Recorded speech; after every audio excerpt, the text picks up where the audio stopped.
USA Ultimate is proud to present the 2016 USA Ultimate National Championships. The second men's semifinal about to begin here in Rockford, Illinois. Denver Johnny Bravo, the 4 seed, champs from 2 years ago. Boston Ironside looking for that elusive title, but of course, Boston back in the semifinals as the #1 seed in 2016. Earlier today, San Francisco Revolver, the defending champs, won a thriller on Universe Point. Kittredge to Schlockett to clinch it. Winner of Bravo and Ironside meets Revolver tomorrow. Hi again, everybody. Evan Lepler with Chuck Kindred. No change for Boston. They're back in the semifinals 9 years in a row. And through the history of Ultimate, Boston has always been at or near the top of the picture. But Ironside still looking for that elusive title. Are they the favorite this year? I think they are. These guys are ready to win, and they're stacked top to bottom. And let's not forget they added Kurt Gibson. This guy, all he does is win. He brings up the confidence level of everybody he's played with. And like you said, Boston needs titles, man. We saw the Red Sox get theirs. We saw Death or Glory get 6 in a row back in the day. Ironside wants this. Not just Gibson, but also Inselman, Graham, and many others. Denver Johnny Bravo, they won 2 years ago, but it's a very different team. 2/3 of the roster has turned over. Only 9 guys on this team that won the title 2 years ago.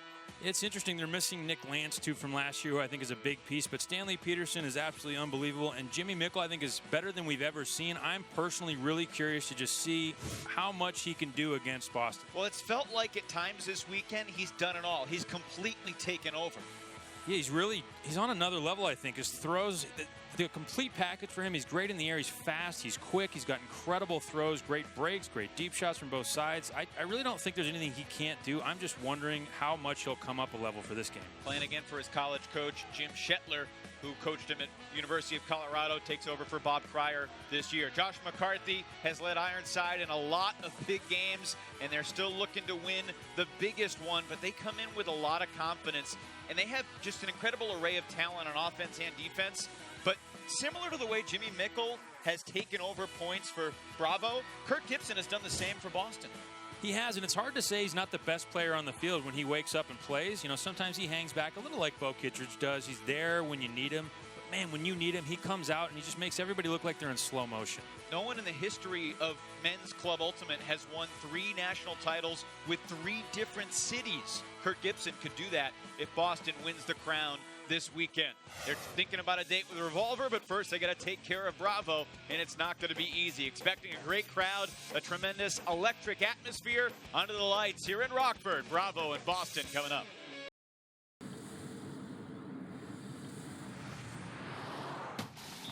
The 2016 USA Ultimate National Championships are presented by Discraft Ultrastar, the official disc of USA Ultimate. Discraft Ultrastar is now available at over 1,900 U.S. retail locations, including all Dick's Sporting Goods and Hibbett Sports stores. Buy 5 Ultimate, apparel made specifically for Ultimate players by Ultimate players. Visit 5ultimate.com for everything from Discraft Ultrastars to jerseys, shorts, and custom team uniforms. And by USA Ultimate, the national governing body for the sport of Ultimate in the United States. For more information or to find out where to play Ultimate in your area, visit usaultimate.org.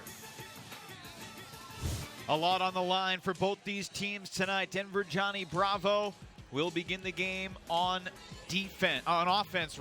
Jesse Reams, Stanley Peterson, Ben Laurie, who's played so well for this team, with Rawls, the young diminutive fellow out of the University of Colorado. He's been very quick, and Owen Westbrook is their Farraker nominee. Has taken a large leadership torch this year, even though he's not a captain, for Jim Shetler. And Josh McCarthy on the other side. The Duke product has the Atlanta product, Jay Clark, up in Boston in the starting lineup with Christian Foster, the inimitable John Stubbs, who's had a lot of games on this network, and he's played very well in all of them. Dave Ferraro, the cutter from Rochester, with Jack Hatchett, the speedster on Team USA Mixed, Alex Simmons, and Russell Wallach, who's been a captain, a leader of this team for many, many years. Well, not nearly as windy as it was the first couple of days. Still a little bit of a breeze. It's been overcast all day. Pretty good conditions, all things considering. The lighting will be interesting. It'll get dark and we'll be under the lights by the time this game reaches its apex. Christian Foster gets us started. Johnny Bravo has completely reshaped its offense from a year ago. Under Bob Cryer, they were very much a horizontal stack team. Now they play the vertical stack, which was the original offense created by Stanford back in the day. Not nearly as popular these days, except with Boston, as the shot from Westbrook goes up, and it's easily hauled in just shy of the goal line. Josh Crane looking, and scores to Rawls, 1-zip. Happened fast. Yeah, beautiful spacing from Bravo, nice and patient. A big bid there right off the front. Nearly a turnover, but didn't rattle Bravo at all. You can see the wind moving that disc, so it is kicking a little left to the right. And he had to really drive that to keep it flat. Does a great job, though, and Bravo steady as they go right here on offense. Owen Westbrook has gotten a lot of credit from his teammates and the team's leadership, helping to shape the culture of Johnny Bravo over the past few years. And obviously he's got the throws to back up his words as a leader. And Mark Rawls is a fun guy to watch. He made a bunch of plays when Mama Bird took the title a couple years back. Jimmy Mickle was the star. Stanley Peterson made the SportsCenter top 10 play. But Mark Rawls was steady and unstoppable, quite frankly. Yeah, and those kinds of experiences are great for them to draw on here. This is a program that's trying to break through, trying to win a title here. And they are definitely the underdog in this game, but having that confidence of success with these same guys on this kind of a stage, Rawls, he's ready to explode. Peterson and Jimmy Mickle, we already know, are just as good as it gets. Boston's offense takes the field for the first time. Kurt Gibson, Josh Marquette, Will Neff out there, along with Jeff Graham, who's played in a bunch of big games but hasn't been on this stage in a while. Tyler Chan downfield as Kurt Gibson goes downfield, takes off. They have Henry Conker chasing Gibson around. Conker's kind of the leader of this Bravo D-line. And you mentioned Nick Lance in the past, Ryan Farrell, another guy, as Tyler Chan with the shocking drop at midfield. No Ryan Farrell for Bravo, no Jack McShane. As the windup is caught in the end zone by Peterson. Tom Tullett with a shot and a break.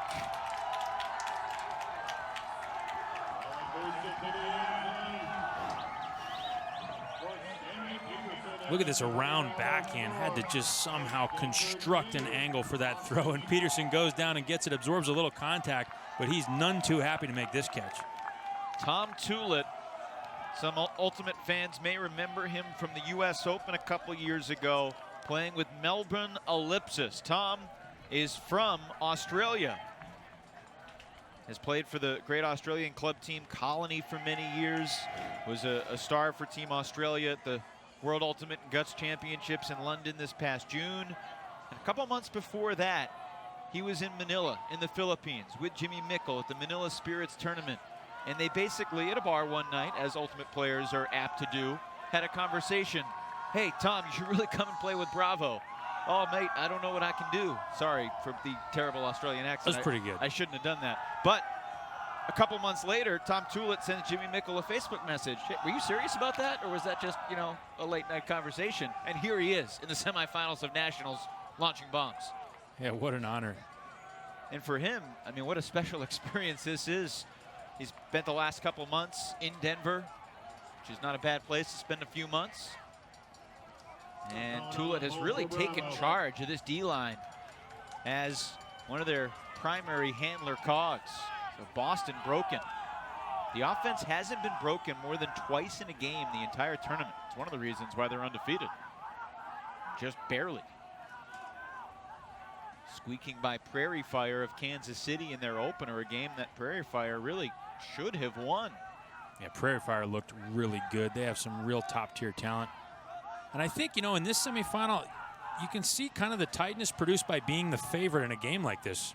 Boston is really supposed to win. We saw it earlier today with Ring jumping out 2-0 in front of Revolver. Absolutely. Revolver, they're not one to rattle, but we definitely didn't see their best. I think these teams are feeling the pressure of the moment, and Boston just doesn't look relaxed right now. John Stubbs with a disc. To Gibson. Inselman flips it around for Stubbs. John has a different role on Ironside than he did on Harvard Redline this past May, but he's obviously still just as explosive. And on big points, they love to have the disc in his hands. But Gibson has been the true trigger of Ironside's success. There was a call before the score. We have a fast count contested. So Kurt Gibson contested the fast count from Conker and then took off. Call. No, the fast count call. That's what I mean. He's contesting the fast count call.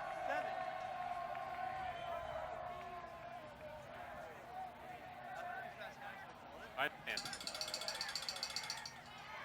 Because of the contest. So are you guys going to resolve this? Okay. Come to me. Okay, coming to me. The ruling is it was a fast count, right?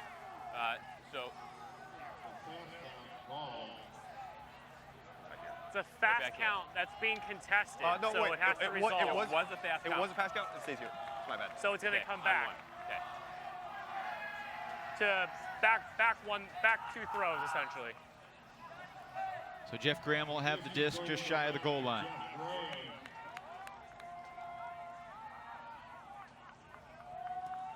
I gotta say, I think this is a good sign. Getting Kurt a little bit agitated early in the game is probably gonna help your chances.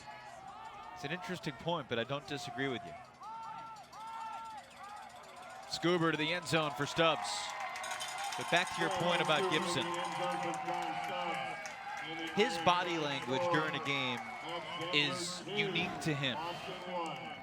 And he has this expectation of perfection that when something doesn't go his way, one of his teammates doesn't make the right cut, when he gets fouled in a way or his opponent makes a bad call, it gets him going.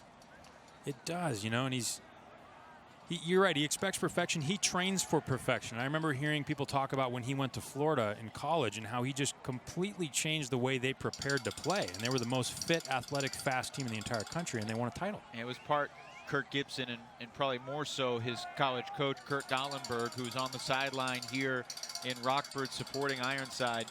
Kurt Dahlenberg has been an ultimate for a long time. How devoted to the sport has he been? Dahlenberg has been at Club Nationals 33 years in a row. Every national since 1983. That's pretty incredible. I didn't realize Ultimate was around 33 years ago, but I will defer to the historians. You can see Kurt Dahlenberg with his hands on his waist, bottom of your screen. He has seen it all, or almost all of it. It's all business as Bravo takes the field on offense. Westbrook to Jesse Ream, easily identifiable on the field.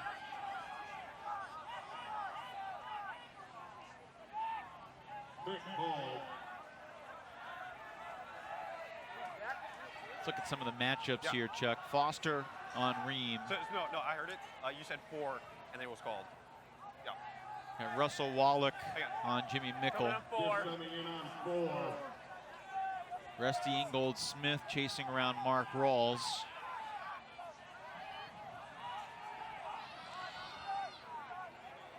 And there's a bump that they play on. Alex Simmons now trying to contain Westbrook. Here's Mickle. It's funny, when Mickle gets the disc, you'll see deep cuts start from 40 yards away because everyone knows that's viable when he's got the disc. He's got the power, no question.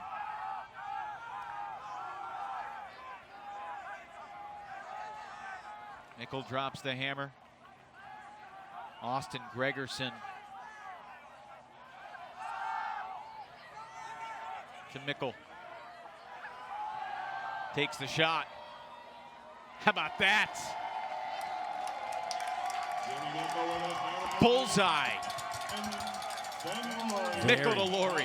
Very pretty. We saw some similar throws in the last game from Nethercutt, and I got a chance to watch Mickle warming up 60-yard hammers before the game, and I was wondering if we might see some of these go up.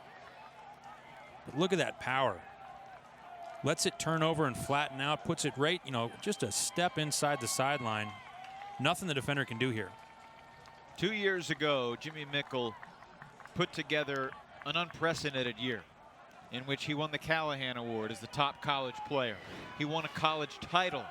And then later that fall, he was one of the leaders of the Bravo team that won the club title. No one had ever done those 3 things in the same exact year before. And he's gotten much better since then, which is the scary thing for the rest of the sport. He really has. His conditioning took a big step up this year. He got stuck with the role of living with Bo Kittredge, which that'll do a number on anybody's physique. But he really bought in, and you can see the difference in the quickness of his cuts, his acceleration, his endurance. It feels like he's always had the throws, but I think certainly fatigue impacts players. And now he's not as vulnerable to that. Yeah, his change of direction, too, is just a half a second quicker on his cuts, on his pivots. That makes a big difference. Another goal for Ben Laurie. Only Jeff Babbitt, the star from Boston, playing for the second-tier team Dig. That looked like a first-tier team, frankly, in the game against Sockeye. Only Babbitt has scored more goals than Ben Laurie in the men's division in the tournament. Pretty special weekend so far for him.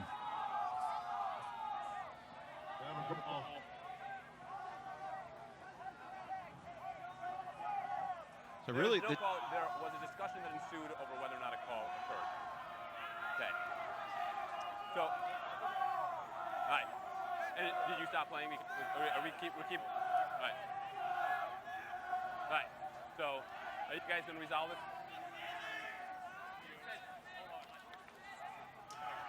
Okay. We're coming right back here. All right. We're coming on stalling 2. Tom Annan will take charge.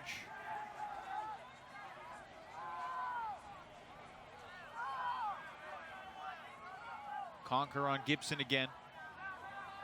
And there's the disc right off the hands of Kurt. Annan perhaps led him a little far. 2 turnovers now for Boston, none for Denver.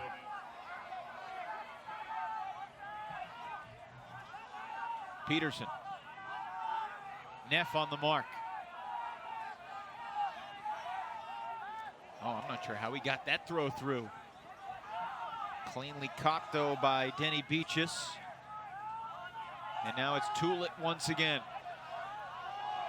Little flip. And into the end zone. Conquer to Beaches after Tullett's cheeky toss. 4-1 Bravo. Wow, Tullett really doing some spectacular things, always hitting those backhands around. And look at this, just a little bit of an overthrow, and Kurt Gibson maybe watching his toes a little more than the disc there, but watch this high-released break here. Sets this up, cocks it back. Watch, he actually sets it before he elevates the disc. If you knew his mechanics, you would know he was about to throw that.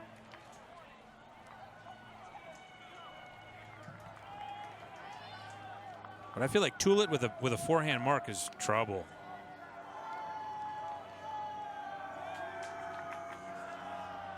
Well, he has really been a godsend for this Bravo D-line throughout the season. Jimmy Mickle recommended that they make him an automatic member of the team without a tryout. And Jimmy had enough credibility that they basically said, okay, Jimmy, if you give us your word, and they took him sight unseen, Jim Shetler said, and he has fit in since day one. Denny Beaches, former Mama Bird standout with the score.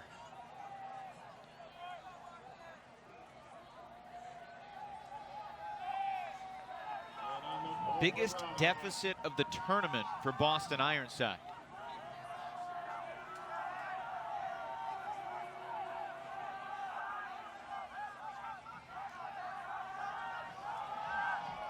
Josh Marquette looking for Jeff Graham. He's got him.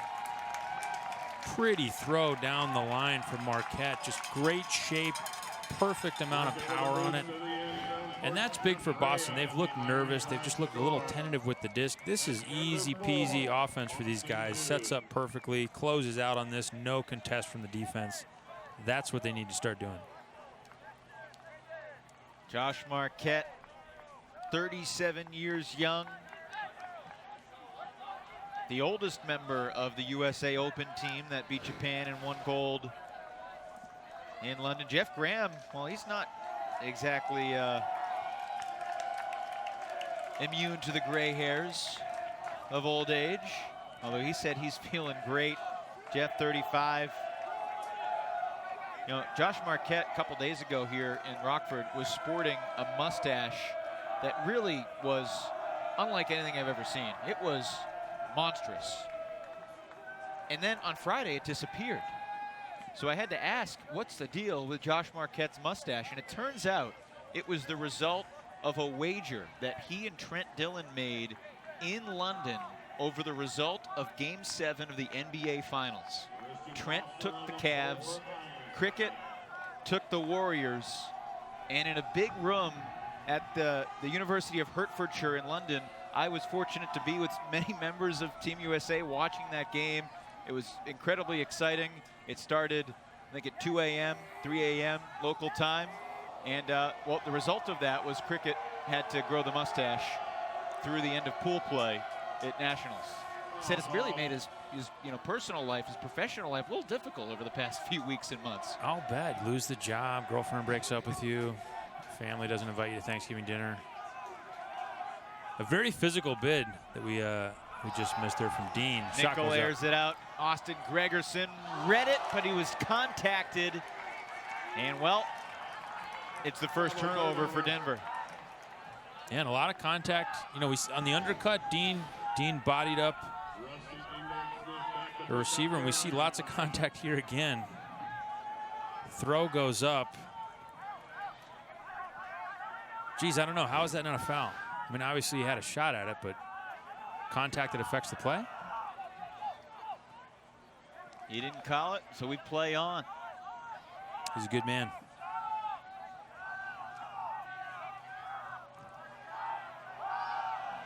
The other way we go.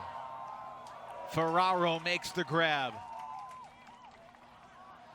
And into the end zone goes Boston. The first break for the boat, and it's 4-3. A few years back, Dave Ferraro came to Ironside tryouts, although he showed up late because his car broke down. He was a young kid. He was terrified, horrified what it was going to be like to show up late to tryouts. He played well, but he was young. He played for Pony for a few years, and basically Josh McCarthy was like, we made a mistake by not taking this kid. This past fall when he tried to connect with Josh McCarthy, Danny Clark, I think I'd like to try out for Ironside again. They basically couldn't respond to the email quickly enough. Yeah, here's when tryouts are. Come on out. Welcome He's made a big aboard. difference. Yeah, and an excellent catch there. That throw from Simmons, very low, very quick, not a lot of time to adjust, and he's sliding away from it, able to catch it, pancake it without dropping. Very hard to do. And it looks like Boston's finally woken up.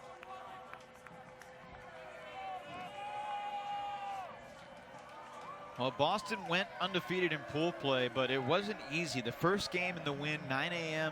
on Thursday morning here against Prairie Fire. It was 11-all, game to 14, and Prairie Fire had the downwind opportunities. And basically, Boston went upwind into a vicious, teethy wind twice down the stretch to pull that one out.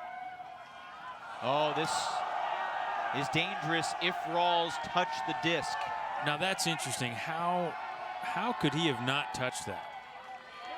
If he touched it, Bravo gets it in the back of the end zone. If he didn't touch it, it's Bravo's disc at the front. I mean, it'd be great if there was any angle we could see that. How do you completely miss the disc? I mean, he tried to clap it. Back of the end zone, back of the I think this is probably the right call. Westbrook will be marked by Simmons. with nowhere to go except forwards. And Mickle, of course, gets free.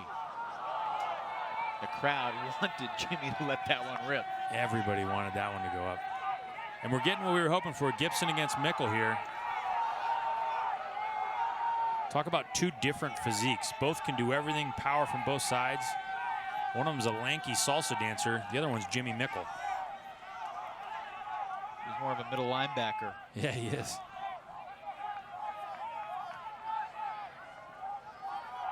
Laurie chased by Hatchett. Pretty good poise from Bravo, getting it third of the field forward after it was on the back line of the end zone. And then the mistake comes out of the hands of Josh Crane, and a quick counter to Stubbs. He had it and lost it. And let's see. Yeah, misplayed by Stubbs. Stubbs should have been able to catch that uncontested, read it incorrectly. And the play from Peterson off the backside. So tough to tell. Sure looks clean. Bumped him in the back. I mean, to me, that's incidental contact. Stubbs should have. Peterson should have had no play on that disc. Stubbs misplayed it. Peterson came in, got the disc first. Looks like they're going to send it back. So wherever we were at the time of the throw, wherever we were at the time of the throw. I'm with you. I think Peterson got there before Stubbs secured possession. I agree. Yeah. Everyone's back. Oh, it's so tough to tell. Yeah, I mean, geez, what do you want? That's as clean as it's going to get. You know, in the rules, it says tie goes to the offense. That was pretty close to a tie, but... Oh, you're saying he might have caught it? Just barely caught it? I mean, he might have. That would make more sense to me. Maybe he's saying I caught it. Violation call. It goes back. It's before the start of the play. Just going back to Simmons. Right before we started. Jimmy and Kurt were both linchpins for Team USA. Alex Gesquier and Ben Van Hoevelen coaching the American Open team to the title in London. Got a win over Tom Tulitt's Australian team in there. I can't watch Jimmy and Kurt in the lane enough. These guys are so fun. Well, there's Russell Wallach breaking free on the break side. Another break for Boston, and we're tied at 4. In the Ironside score. Kurt with the disc, with time, throws and goes. Jimmy tries to stop this around. But Boston getting what they needed here. They needed to tie it up. Get back into the rhythm here, and I wouldn't be surprised to see Boston just start to roll. It's interesting. When it comes down to Denver, Johnny Bravo, they didn't turn it over any times in the first 6 points of the game. They've turned it over on each of the last couple points. There hasn't been a point with multiple turnovers, so anytime the D has gotten a turn, they've punched it in. I asked Ian Toner, my old broadcasting buddy, what's the difference playing for Bob Cryer last year and Jim Shetler this year? He said last year Bob Cryer was all about defense. We spent 95% of our practices working on our defense. This year it's almost the exact opposite. Jim Shetler focuses so much of his time on the offense, kind of that old school dog Boston death or glory mentality, saying, look, if we don't turn the disc over, we're not going to lose. It's just as simple as that. And that has been the focus, and that's why it's been such a different year for Bravo. They talked, frankly, about how it's a rebuilding year. I mean, that was an open discussion among the Bravo leadership with so many new players, so many young players, a new coach, and yet here they are in the semifinals. It is really hard to establish a new offense, and it's incredible how successful they've been with it in year one. I think that's probably why they called it a rebuilding year. So you don't expect to have this kind of success. Laurie frees up on the under. It'll be interesting to see if Jimmy Mickle takes any points off down the stretch of this game. I know there's a long way to go, and Bravo has some decent depth. All season long, they didn't really call lines at tournaments. They basically just mix it up 27 deep. Well, you know, he's in great shape. There's a fair amount of time to breathe during these points and in between points. Looking for Tom Tulitt, and that disc soars too far. So that's 3 straight points with a turnover for Bravo. And Jimmy's in, he's in great shape. They're playing one game today. There's no reason a guy like him, as young as he is, couldn't run pretty much every point.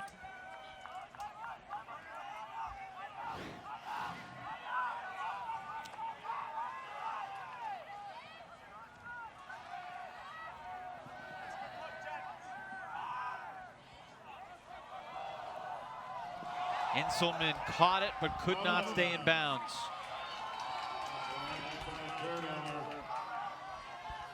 You ever found yourself on an ultimate field matched up with Jared Inselman? Oh, a bunch of times. How'd that go for you?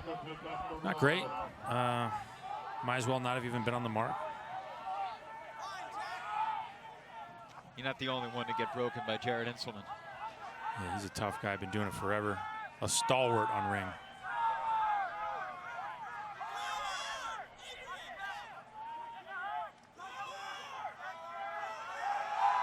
Looking for David Wheeler. Oh, what a catch. Nickel to Wheeler. Wheeler, critical hold. An excellent catch from Wheeler. Help coming off the backside. He shows great speed to explode out in front of the help defender and then get up high with a little bit of contact and close out on it. Here comes the throw. Help here off the backside. And great size, great read. Goes up with 2 hands, absorbs the contact. Is it just me, or does Wheeler look a little bit like Kirk Gibson in a 7 Bravo jersey going down the field there? That's a great point. That's a great point. Same build. He doesn't have the post-goal, what is that strut. Yeah. He has to work on his strut. The disinterest in whatever's happening. Right, like how dare you make me catch a goal. He's got to work on that. He's young. 26 years old. From Vermont.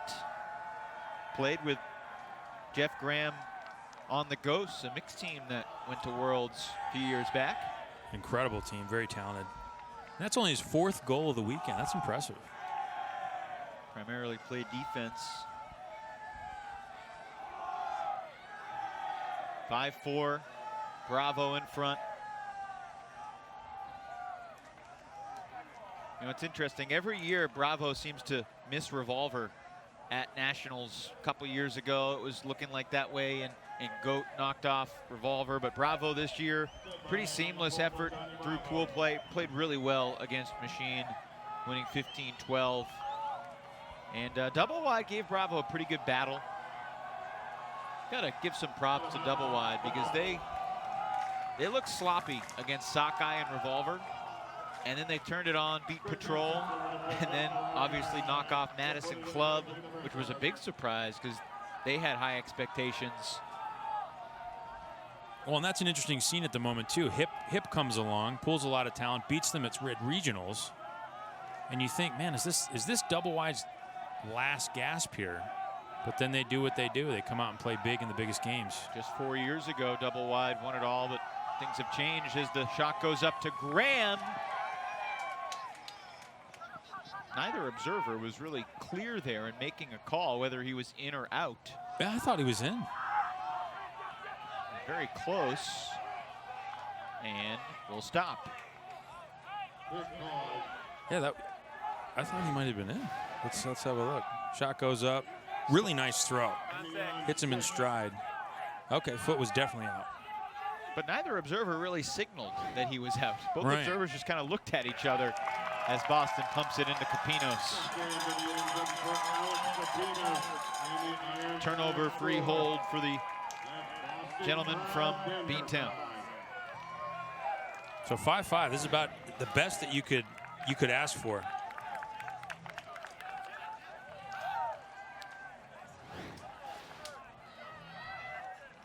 And Alex Capinos has made a lot of plays for Ironside in his 6th year with this team from Longmeadow, Massachusetts. Went to Westfield State, 6'4". And with Kurt Gibson, Jared Inselman, Jeff Graham, his role has been mitigated a little bit this year, but he's still a very capable player. And there's Graham off to a very good start. He's a guy that Josh McCarthy has been basically bothering for several years. Hey, you want to play Ironside this year? What do you think about joining Boston Ironside this year? Come on, you got to play Boston Iron. And finally this year, Jeff, scratch the itch. Yeah, Jeff Graham's one of those guys anybody would want to play with him. He's just a heroic figure in the Alta community. And you ever match up with him? No. No. Oh, man, I feel tired. Just as soon as you asked that question, I felt tired. He's incredible. One of those veterans on your team, you know, you want to talk about being able to bring in new guys and have them key off of some really high-level vets. He's one of those guys you just love to have around. And look at this pull. Towering. Incredible. Full double helix backhand pull, and it's going to be just in bounds. It's about as perfect a pull as you could ask for. Yeah, that was a Steve Dugan special. And he calls timeout. How about this? Not sure I've ever seen this. A timeout called when receiving the pull before a single throw. Yeah, I mean, people say pulls don't matter. Don't be so sure. That hung up so long. If Westbrook doesn't catch this pull from Christian Foster, is it going to go out of bounds? Yeah, you might be wondering if the game is still on. Yeah, there's the disc. It's been up there for about a half an hour. Looked like it probably would have stayed in.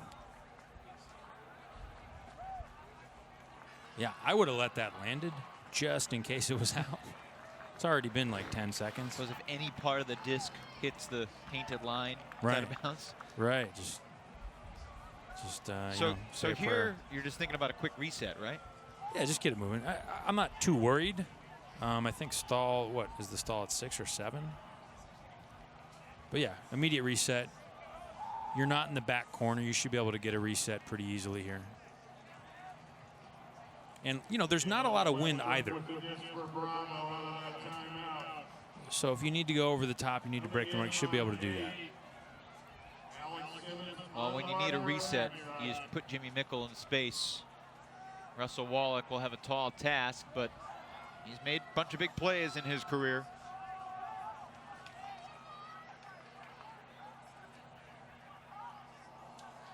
Quickly to Mickle. He had to sacrifice yardage to collect the disc. And he just launches. Ben Laurie is taken off. Jack Hatchett turns on the Jets. Wow. Holy cow. I mean, that was as good a throw as you could make. And your receiver has a step. Look at Hatchett just say, I don't think so. Jack Hatchett had 3 legit blocks in Boston's quarterfinal win against Seattle. He had 2 on a guy you may have heard of, Nick Stewart. Another one on a guy you may have heard of, Matt Rader. Yeah, if you can run with those guys, you can run with anybody.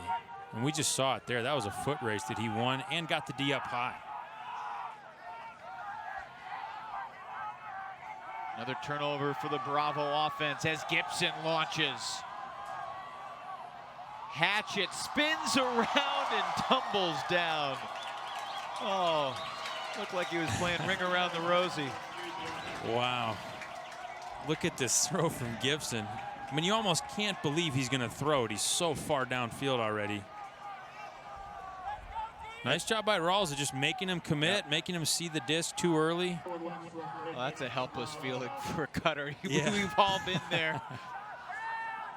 Yeah, leg day. Well, that would have been spectacular bookends. All right. Rawls gets it forward. Gregerson.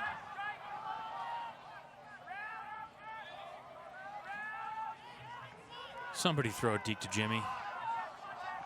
Laurie thought about it. Resets for Jesse Ream. And a bobble drop. Gregerson gives it away. First time in the game that Bravos turn it over multiple times in the same point.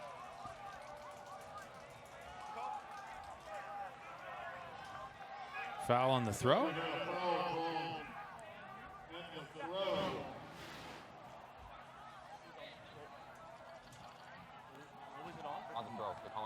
Interesting. So maybe a foul right on the hand when he released it? So, I mean, the question becomes, like, if that affected the throw, where was that throw going to go?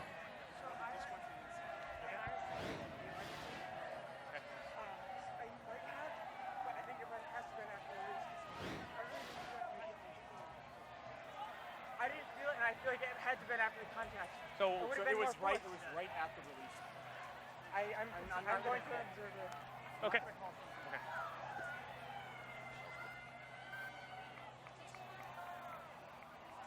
Foul. It is coming to me.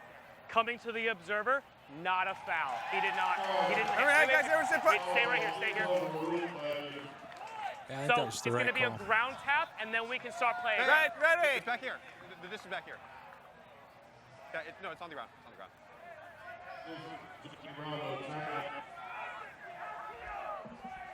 Everyone's looking at each other, wondering who's going to tap the ground to restart play. And no one actually did. Right. Gibson hits Stubbs. Simmons clears out. Gibson breaks free. Sacrificed about 20 yards in the process, but gains it back on a swing to Wallach. Russell Wallach took a year off from Ironside. He's refreshed, rejuvenated.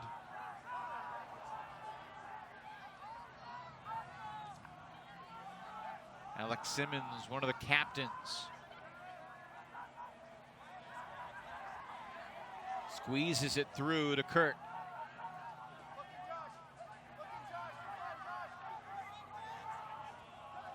Oh, and Gibson used the pivot. And then one more throw to flip into the end zone. Another break for Boston. Man, it's fun to watch Gibson kind of setting up that break, looking at it, looking at the IO, moving his foot. He was standing on one foot for a half a second there. Just watch him look at this. And then when he finally commits to the around, he gets it easily. There's about 5 seconds of him kind of testing the mark, seeing if he could move it a little bit. If he fakes the flick, is he going to move? Is he going to move? If I fake like I'm going to pivot around, is he going to move? Watch him. The whole time he's trying to get this around. Keeps rocking the disc, keeps rocking it. No, I'm not going to go yet. I'm not going to go yet. And then all of a sudden he commits to the around, and it's like the mark was never there. You could probably call that bookends for Hatchet, in a way. Right. It was a long book. It was a good one. It was War and Peace. First goal for Hatchet. Boston now 3 for 6 on break chances. And we are back on serve in this first half. Christian Foster, one of the many Amherst products. A lot of influence of Coach Tina Booth on this Boston Ironside roster, and on Boston Brute Squad, and on many other rosters around the country. Of course, you talk about Josh Marquette out of Paideia High School, Michael Baccarini, the great coach down there. There was a time when it was just Baccarini and Booth, and now everywhere you look, they're high school coaches. Some of them are some of these top players in the club division. But times really have changed, haven't they? They have. Some of the great teachers of the sport, and really deserve recognition. Oh, Mickles' Scuba was point blocked by Clark. Rusty Ingold Smith took a timeout. Josh McCarthy has raved about what Jay Clark has brought to this Boston D-line. He says Jay Clark is our leader of team workouts. He's obviously very electronically savvy. He's made some of the world's best Callahan videos. And Jay Clark is the one who set up Boston Ironside's GroupMe before the season. And in the past, they would email each other when guys would do workouts, but they wouldn't do it all the time. Sure, you'd skip a workout every now and then. Jay Clark is the leader of the post-workout selfie, and now it's become a thing all season long. And part of Boston Ironside's culture has been the post-workout selfie. I'm sure they're not alone in that department, but he has really, in just his first year with the team, taken on kind of a leadership role. Yeah, contributions of all types, really need to be welcome. And guys like him, if they can step in and contribute that way, bring some passion, bring a contribution to the team. I really do think participation is the key to success and harmony on a team. You need to find a way to make your guys bring their best to the group. Remember when Bravo was in front 4-1? It's a 5-1 Ironside rally in response, and the Boston D-line has the disc again.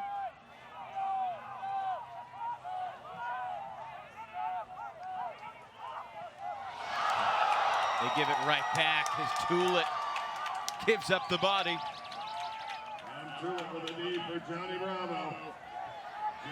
And Mickle going to pick up the disc. They really need him to produce.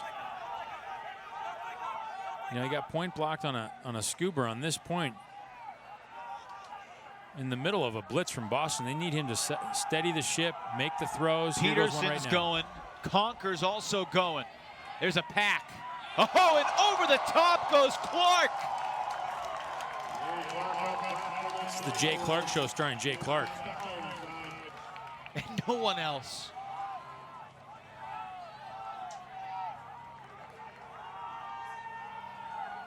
With Peterson and Conker in the picture, it's Clark that comes up with a disc.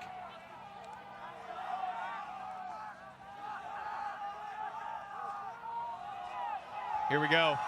Christian Foster let it fly. John Stubbs in the end zone.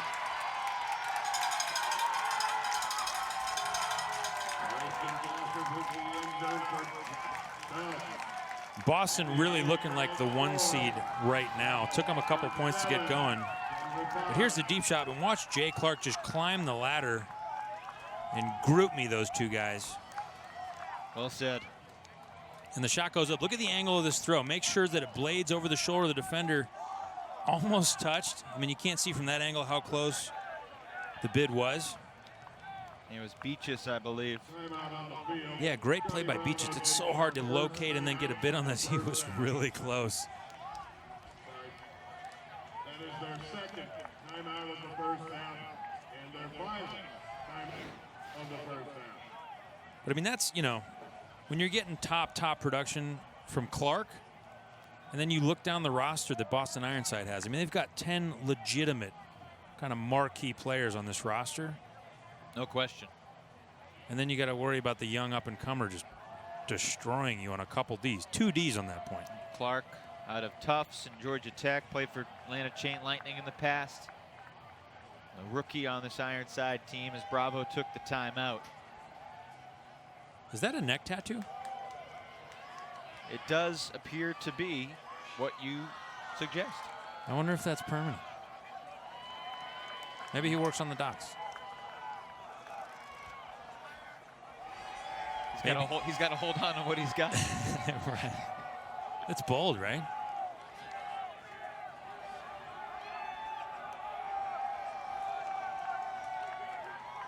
If you think you love your team, then I would suggest you ask yourself, do you love them enough to get a neck tattoo? I'm not sure that's permanent. Yeah, maybe not. Important Boston offensive point here, and you can tell from the line that's going out there.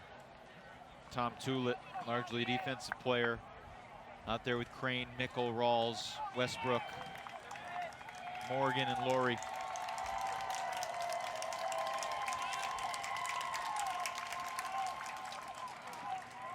You see at the bottom of your screen, Boston's Danny Clark, another guy who's been a star in this sport, Farraker Award winner, has dealt with a knee injury through much of the season, suffered I believe a calf injury as he tried to rehab the knee injury. And for Danny, who's played, I think, at every Nationals since '02, he's here, he's on the roster, but he has not played this weekend, and I'm sure that's tough for him. 35-year-old, originally from Maryland. Just a special talent is Danny Clark. And, you know, you don't always get to contribute on the field, but he's a team guy. He's out here supporting his guys, and that can be rewarding as well. This has become a pretty repetitive game, but you ever match up with him? Oh, no, never did. You have to play on a really good team to travel all the way to the East Coast, so That's true. I didn't qualify for that. Apparently it was a temporary tattoo, by the way.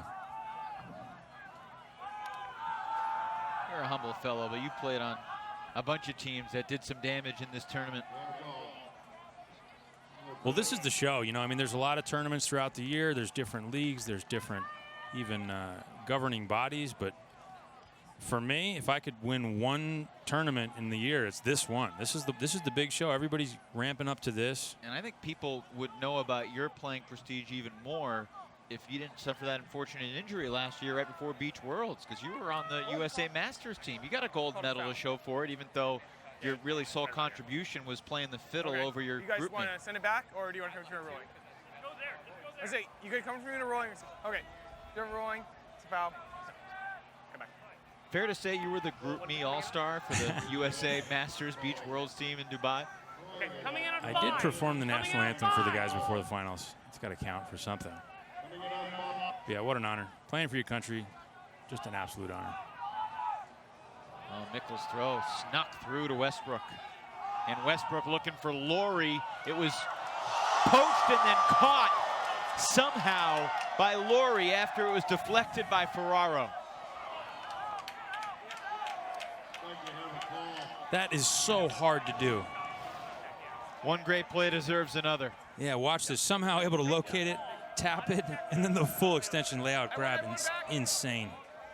Incredible athleticism from both Ferraro and Laurie. Sports Center top 10 nominee. Catch up relative position. Yeah. Okay, that's fine. We're good. Coming in on 1. Coming in on 1. Whenever you guys are good. So I'm not sure what happened, but the defense is in much better shape right now than they were.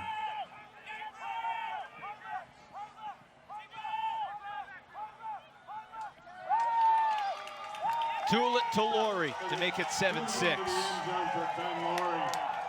This Bravo team strikes me as pretty mentally tough. Yeah, they are. You know, I think, again, kind of like Ring, they recognize the pressure's not on them. I mean, they're coming into this season to rebuild, you know? I mean, talk about not having a lot of pressure on you. It's like, hey, we're trying out this new offense. We'll see how it goes. We'll see if Jim Shetler works out. Oh, by the way, we're in semis this afternoon. Yeah. That's got to be fun. Well, it was interesting. They approached Jim Shetler maybe around March. It's kind of late in terms of the planning for a club ultimate season. And, you know, they knew Bob wasn't going to come back at this point. Bob Cryer, a great coach of USA national teams and obviously club champions. And they basically approached Jim, a lot of Mama Bird guys on this team. And Jim Shetler, he didn't necessarily call it an ultimatum, but he said, look, I want to coach what I know. If I'm the coach, we're going to change things up. And everybody bought in.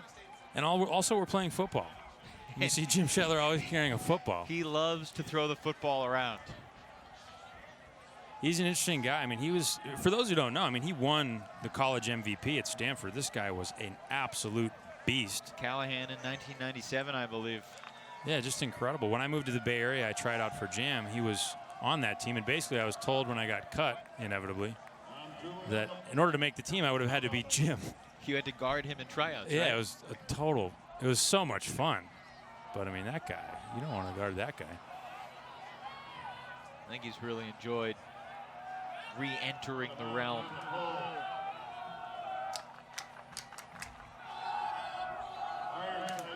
There was an epic finish earlier today on the adjacent field in the women's division. Universe Point, Seattle Riot over San Francisco Fury, 15-14. A heart-stopping, heart-pounding, unbelievable game. We'll see Seattle Riot in the finals tomorrow against either Denver Molly Brown or Boston Brute Squad. But I was thinking about Matty Sang for San Francisco Fury, kind of returning after a year off. A guy that it's really fun to have him back at the fields in these big moments. Oh, man, one of the sweetest human beings you'll ever meet, and just an incredible coach. Inselman shoots it for Gibson, and they make it look easy. Boston takes half with two studs connecting for the score. And the Ironside score. That's halftime here in our second semifinal. 5 turnovers in the half for Boston. 7 for Bravo. And Inselman puts it on a rope to Kurt Gibson. Kurt actually looked happy on that catch. Occasionally he'll give you a smile. He's having a good time out there today. The rain stopped. Team's up 8-6. Ladies and gentlemen, And Bravo is right in this. I really don't think we've seen their best stuff yet. No. If they turn it on, there's no reason they can't come right back. Well, we've seen a couple different defenders, Wallach and Clark in particular, really give Mickle a hard time and make him work for everything he's getting. Yeah, and he's right. Even as a defensive assignment, Wallach going back and forth. I mean, he was like windshield wipers on a couple of those points, just going all the way to the open side, all the way to the break side, making Jimmy run with him. And I'm sure that's no mistake. They could put him downfield in the stack and let Jimmy catch a few breaths. But they know for them to win, they need Jimmy. So if he's on you, run. Don't ever stop running. Tom Tullett with an excellent first half. Bravo wouldn't be as close as they are without the Australian wearing the 1 on his back. Not to be joined by Johnny Bravo coach Jim Shetler. And Jim, first of all, the football. First of all, welcome back. The football, where did this begin? I began my last year at Colorado and carried it on. Partway through the season, I guess I was yelling too much, so they gave me the football to take out the frustration. Yeah, it keeps everything loose on the sidelines. You guys got off to a really good start, went up 2-zip. Boston responded, as I'm sure you expected them to. What are your overall thoughts on the way that first half went? We made some execution mistakes with some drops, and we made some mental mistakes, pulling the disc out of bounds, taking huck shots that aren't there, staying too deep on our deep cuts. We're not bringing those back in. So when we do have a deep shot, they have multiple people on it. So we're really beating ourselves. You know, you can't give Ironside those types of opportunities. They're going to certainly get breaks off those. So, but I really feel like we're our own worst enemy right now. Coach, how do you get Jimmy Mickle involved? I feel like he's looking for his spots and he's certainly effective, but this guy's a real superstar. How do you get him going? I think Jimmy has to feel like he needs to get to the point where he doesn't feel like he needs to make awesome plays, because he makes awesome plays when he doesn't feel like he has to. So I think he's probably trying to do a little too much right now, as is, I think, other folks on the offensive line. We need to calm down a bit mentally and get back in the game, get some breaks, and I think if Jimmy just goes out there and plays his game, we're going to have a good chance. Interesting stuff. Jim Shetler, thanks so much. This game's far from over. Good luck in the second half. All right, thanks a lot. Appreciate it. Callahan Award winner in '97. There's the Callahan Award winner in 2014. A mentor and his teacher. 8-6 Boston at the half here in Rockford.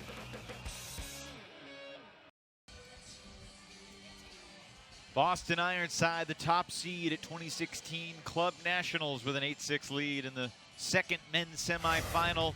Winner of this game gets revolver, and in the first half, Bravo took a 2-zip lead. Tom Tullett to Stanley Peterson for the game's first break.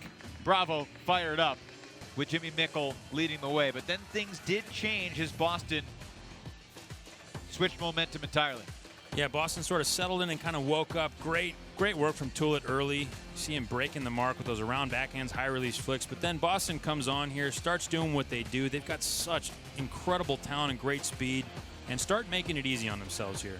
Jeff Graham, a big first half in his return to the open division.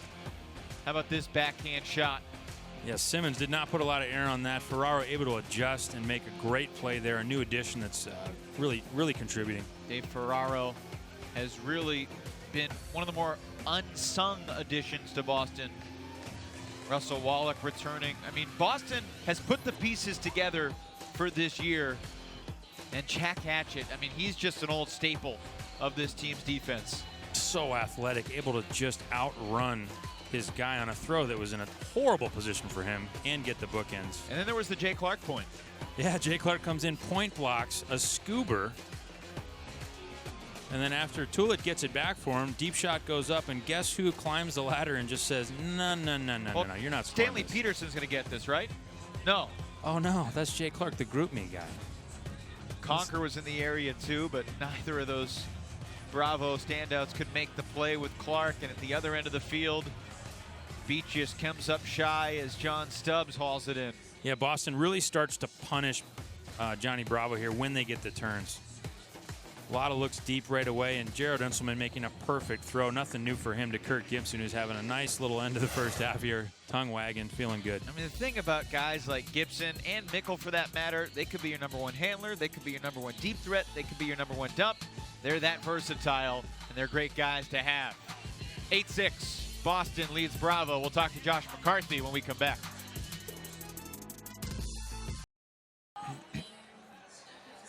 Great crowd here in Rockford as the Ironside team, led by Josh McCarthy, leading Denver Johnny Bravo 8-6. And Josh, you guys fell behind 2-zip, but obviously you didn't panic. How'd you turn things around? Well, I think, we got kind of caught flat-footed a couple of times. They hit a big huck to start the game, kind of an unforced turnover by us. They kind of attacked very quickly. It wasn't necessarily Bravo playing great ultimate. They were just really opportunistic in that moment. And now that the O kind of has its bearings, the D has been playing with a lot of hunger. I'm pretty happy with how they're playing, but, it's just one half of ultimate so far. Coach, what's it like integrating a guy like Kirk Gibson? He's got so much swagger. He's such a household name, and you've already got this system in place. What's it like bringing him on board? Well, he's a phenomenal player, as we all know, and it's not that hard to integrate him into our system. I think he's pretty comfortable with our sets. We tweaked a couple of them as he got a little bit more comfortable and familiar with our program to suit his strengths. But I also think that he can fit into almost any system with ease if you give him the chance. And Kurt takes a lot of the spotlight away from other rookies, but you were telling me yesterday that Jay Clark and Dave Ferraro have been difference makers, and we saw that in the first half. Yeah, those guys have been huge for us. They've been great pickups. We're psyched that they're both playing with us this year. They've had phenomenal young careers for other club teams, and we're psyched that they're a part of Boston Ironside this year. Sounds good, Josh. Good luck in the second half. All right, thanks a lot, guys. Appreciate it. Thanks for joining us. Josh McCarthy, longtime coach of Boston Ironside. His team in front of Denver Johnny Bravo by 2, trying to win the right to face Revolver tomorrow.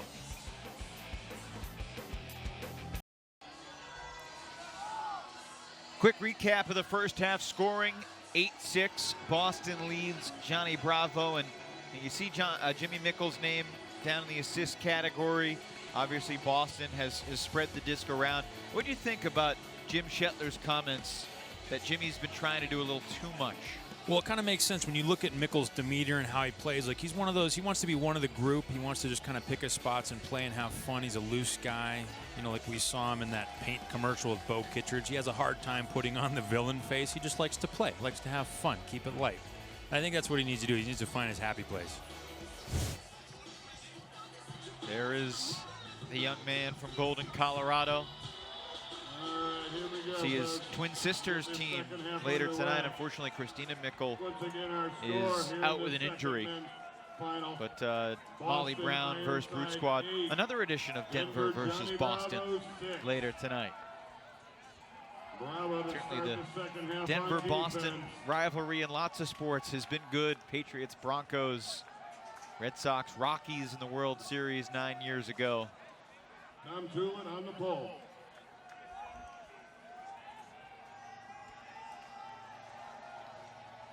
Boston on offense leading by 2.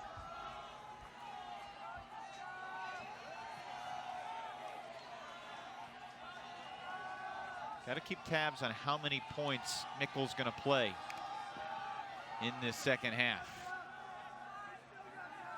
It's interesting to track, but you think about guys are used to playing 4 games in a day at times. I got to figure he'll be good. He's not on the field for this first defensive point of the half. Ben Laurie is, though. So is Gregerson. Very nearly Beaches getting the D. Tyler Chan connects with Neff.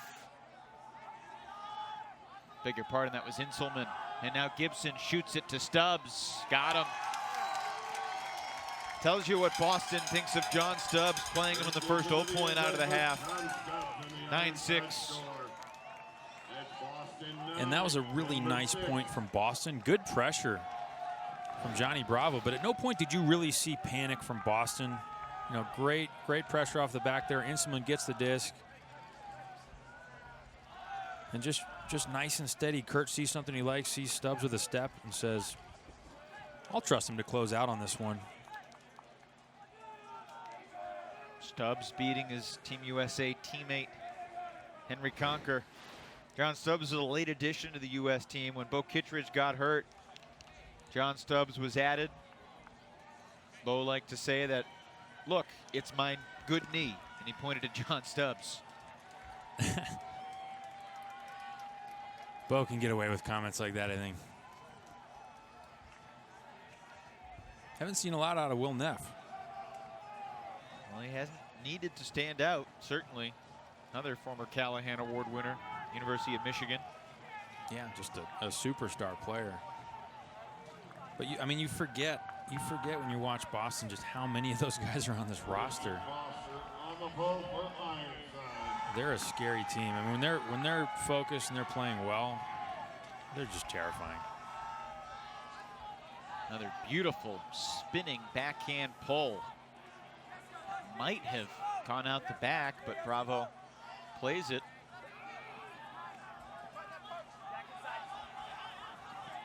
Nickel is going deep. Gorgeous toss from Ben Laurie.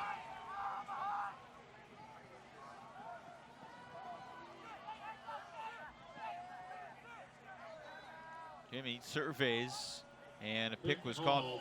You said at halftime, off the air, I think Bravo just needs to start sending him deep. Yeah, throw it up. He had a couple cuts in the first half where he was open by a step or two. Wasn't wide open, but the throw didn't go up. But I say, that's Jimmy Nickel.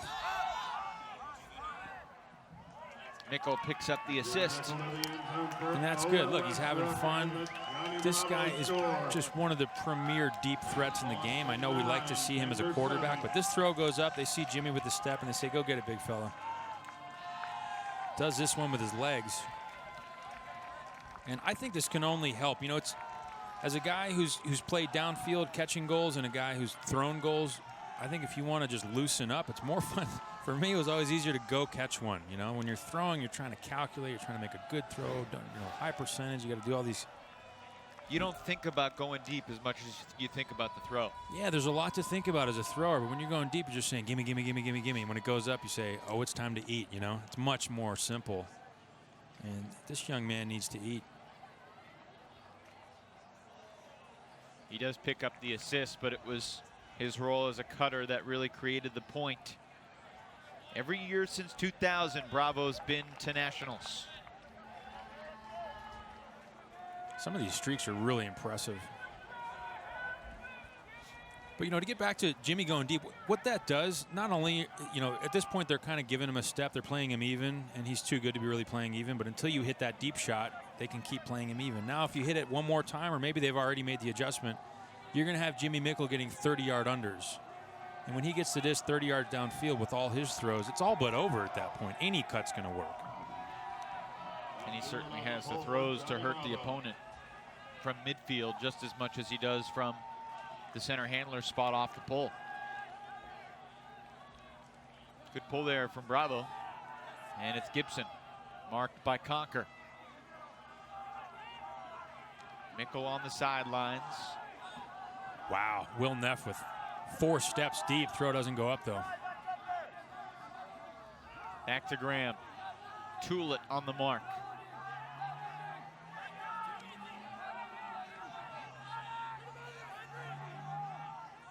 Wow, great deep cuts this point from Boston. So far, it hasn't quite synced up with the throwers, but really nice work downfield and very vertical cuts.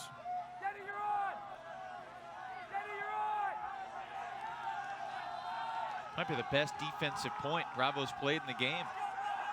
And here's a perfect deep shot. Tyler Chan taken off. Jeff Graham, did he give it enough floats? No. Wow. Crowd did not like that. And I didn't either. You wanted him to bid, didn't you? Oh, yeah. Are you kidding me? If you're not going to bid in semis, when are you going to bid?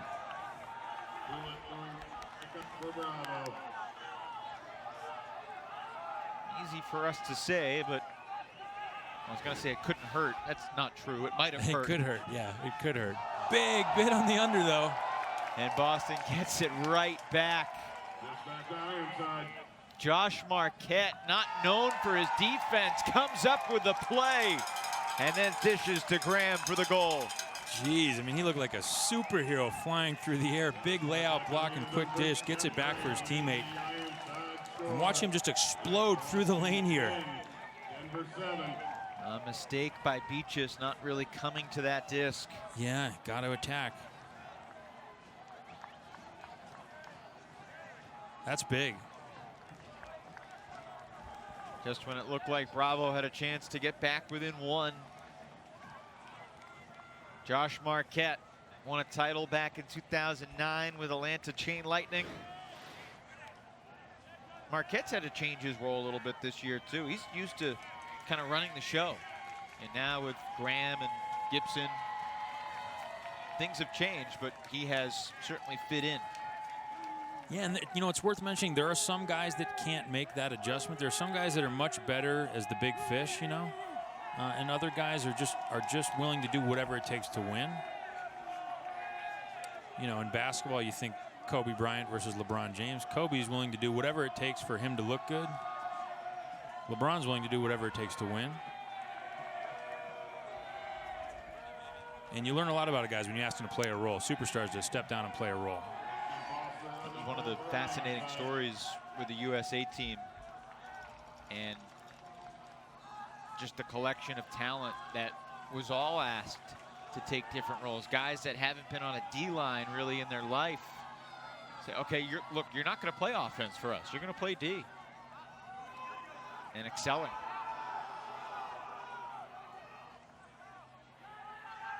Rawls hits Westbrook.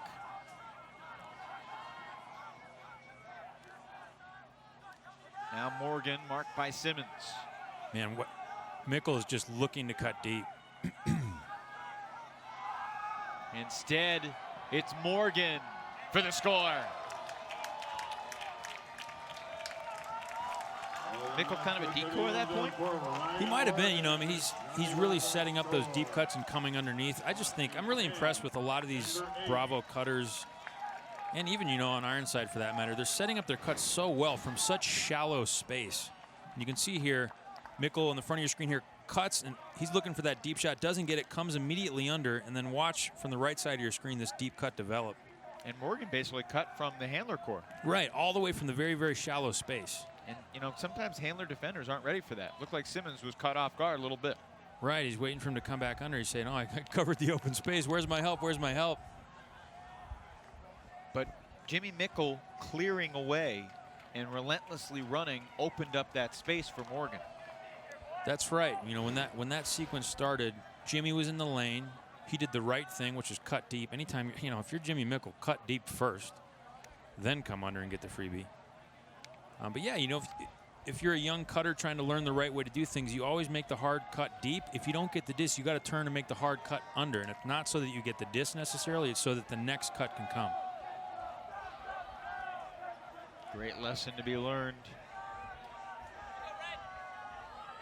So far in this game, Johnny Bravo with 8 goals. 4 of them have come in the red zone. Another from just outside the red zone, and 3 of them have been hucks like what we just saw. As Mickle stays on the field to play defense. Yeah, Mickle looks like he's online right now. He's ready to roll. Gibson battling with Conker. And, oh, Gibson narrowly evades the bidding Bravo stud.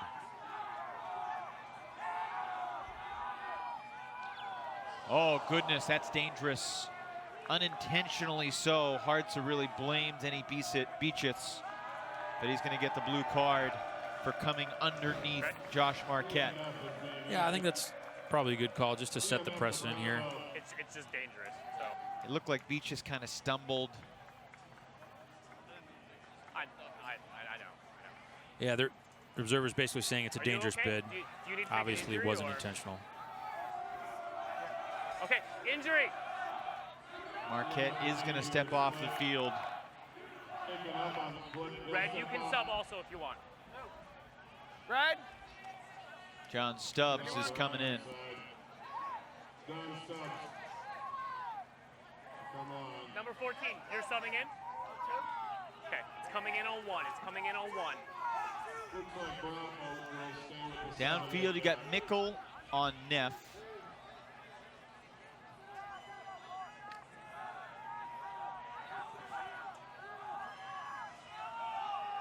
Back to Inselman.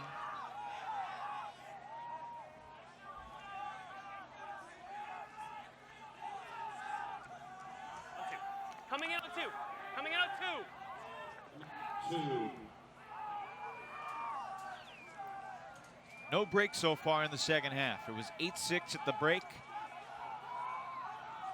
Still a 2-score game.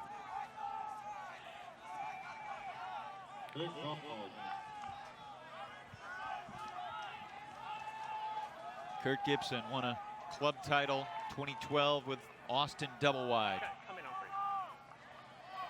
3. Then he moved to Denver. Coming in on 3. Coming in Was on playing 3. with Johnny Bravo. Then he got transferred back to the Dallas area. He was still playing with Bravo, and they won the championship when he was living back in Texas. As the disc gets deflected, and Beaches stays with it. So Beaches with an active point. He got a blue card. He's got a block. Yeah, look at this bid from Beaches, able to go up wrong-footed and get the block.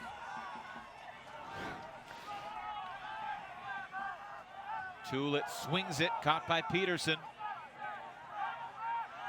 You can see the speed of the game is changing a bit. The defense is moving. Oh, Tulit rips it. Mickle versus Graham and Neff. It's tipped. 3 bodies tumble down. And incomplete. A foul was called.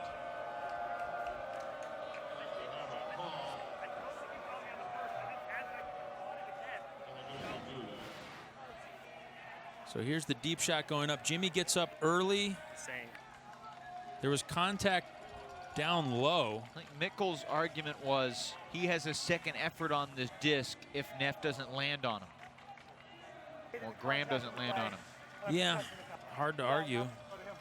I don't know, do we think he could get there? When I think I went up, I don't think That's I got moving like pretty shit. quick. I think my legs got taken out because it was up in the air and I thought I still had a play. Okay. Okay. So coming to the observer, I do not believe that was a foul because it was uncatchable at that point. Okay. Okay. So it's gonna be a tap to the ground and then we can move. Okay. You set? Red, you set? All right. Yeah. It's on red, but let's go. Hey! You like how that was adjudicated? I do. I think that's the right call. There's definitely contact, but it was moving quick.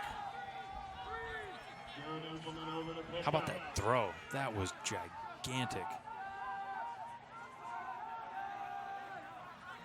There are a bunch of players from other countries that can really play at this level. Some of the foreign teams may not have the depth that the United States teams can bring. And that's why they're not usually beating the United States teams. There's some really high-level players. You know, we've seen Masahiro Matsuno play at Club Nationals. We've seen Justin Ford from Great Britain play at Club Nationals. Christoph Kobel a couple years ago. German was playing with Boston Ironside. Germany coach Stefan Reckett here with Boston this week as Gibson makes the play. His first point of contact was shy of the end zone. But he picks up the assist to Stubbs. I think that was Will Neff with that throw. That was a pretty flick. Huck steps out around the mark nice and flat out in front of the receiver.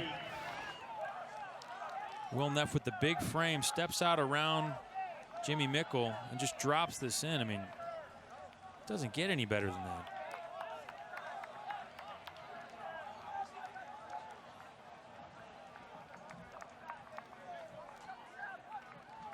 Pretty good balance on the release. Yeah, to be able to throw something like that from such a wide release point. I mean, that mark was relatively flat from Jimmy. But Will able to set it up with a little shimmy and out wide. That's an elite throw. Wasn't necessarily meant to do wonders for my reputation, but I, you know, took off the dress shoes and played a little ultimate at Beach Worlds, Beach Nationals, excuse me, in Virginia Beach. And, you know, got to see Will Neff up and close and play a little Ultimate with him. He's just got a ridiculous wingspan. And, I mean, whether it's on beach or Ultimate or grass, really an intimidating guy to go up against, at least for me. Yeah, he is the cream of the crop. Just an absolute terrifying force at Michigan. And, you know, he's also a leader in the Ultimate community, driving the gender equity and the privilege conversation forward. Really an interesting and thoughtful guy. Maybe not a must score for Bravo, but pretty close to it on this offensive point at 11-8.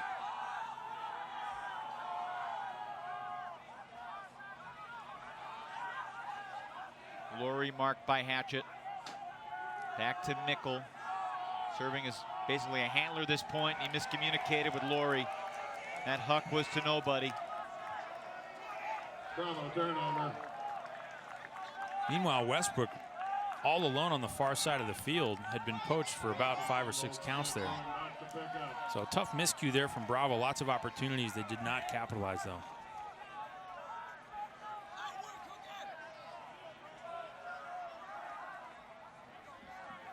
Ingold Smith. Christian Foster needs help. Oh, nearly Rawls getting the D on the poach. And it swung around. Andrew Hooker upfield to Foster. Thought about the deep shot. He had Ferraro. Instead, Hatchett. Wow, Ferraro is just chewing up vertical space right now. He's been wide open 3 times in a row in deep shots. Now coming on the under, and he can't make the play. It was a low throw. That's a big turnover.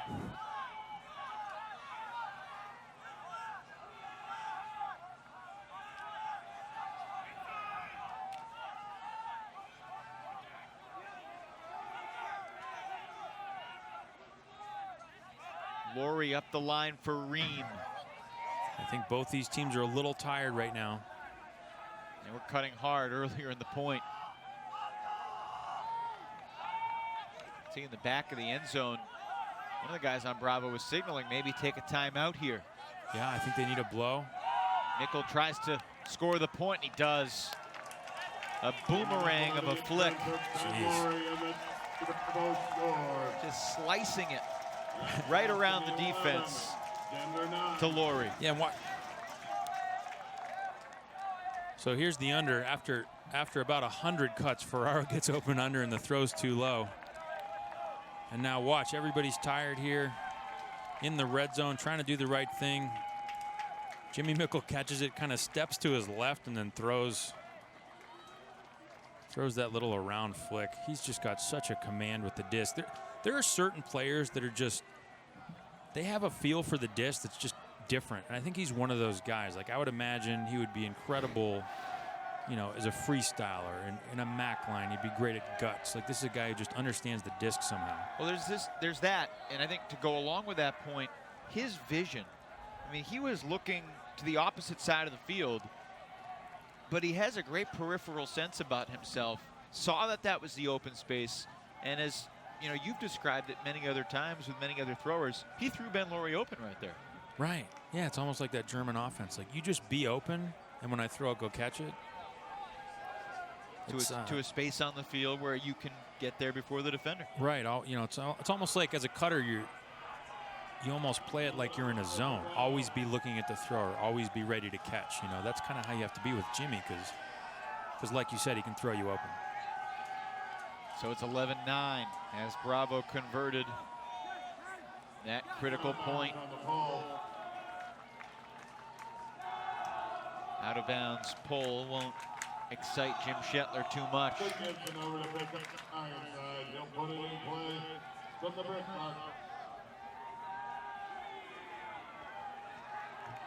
Gibson, Marquette, Capinos, Chan, Neff, and it's a deep shot for Neff. Will Neff in the end zone, can't make the play. Oh, he misplayed it. Kevin Johnson was nearby defensively. Really didn't need to go up like that to make the catch. Could have just run it down, kept the defender on his back, and made a more high percentage play. I like the throw.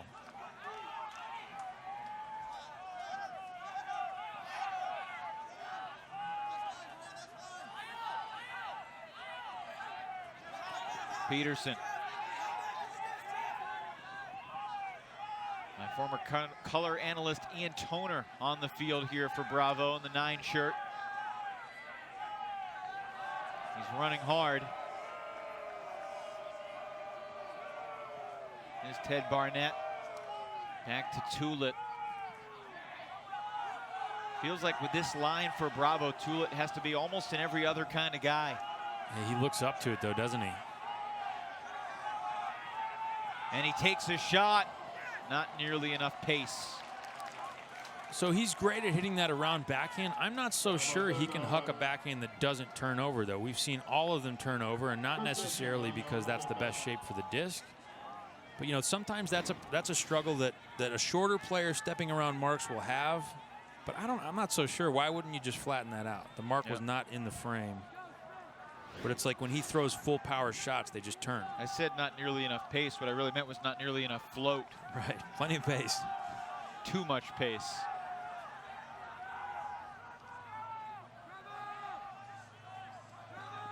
Another multi-turnover point. Each team has had a chance and given it up once. It's an 0 point for Boston.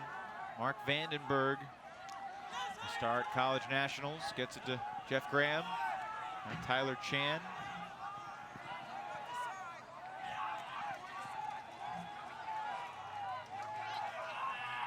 And the legs are getting heavy downfield right now for Boston. We're about 3 minutes away from the soft cap going on. Marquette to Neff, he's in. That's a pretty throw from Marquette. Just kind of steps back, lightens it up, and just puts that touch right to the front cone. Beautifully done.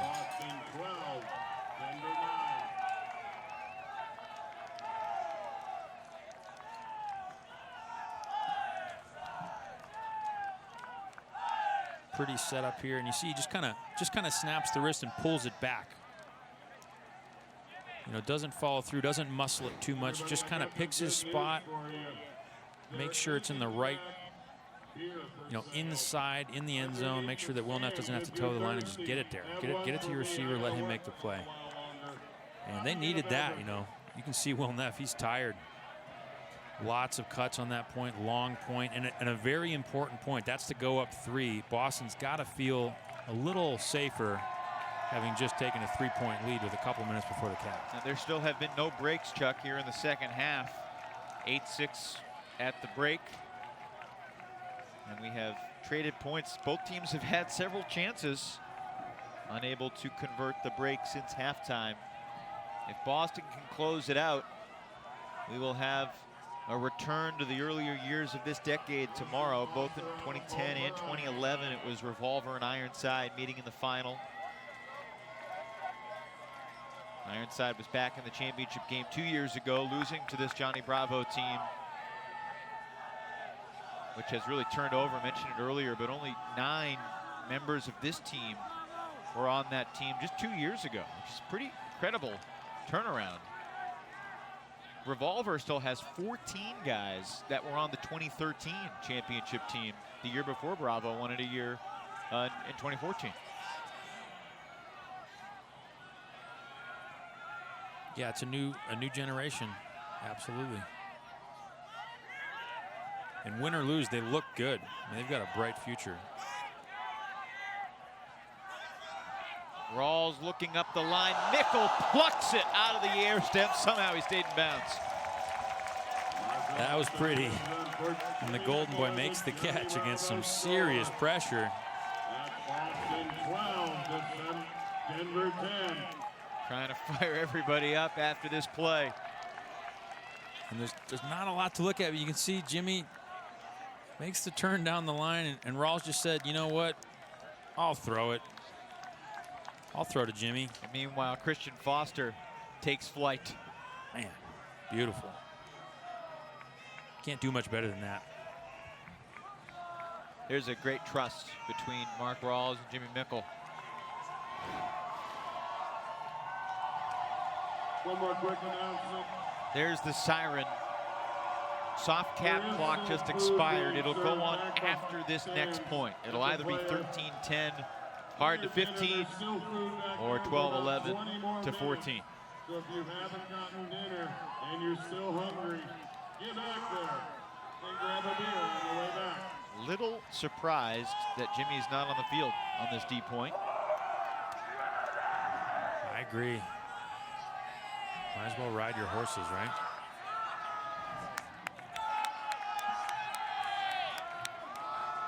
We have not seen Tom Annan on the field for Boston in a long time. He overshot Kurt Gibson just a smidge in that first half. Boston's second turnover. Offsides was called here. We'll re-pull.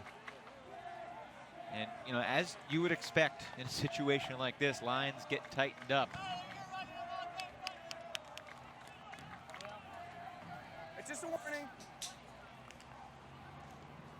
Inselman, Neff, Chan, John Stubbs playing offense with Gibson, Marquette, and Graham.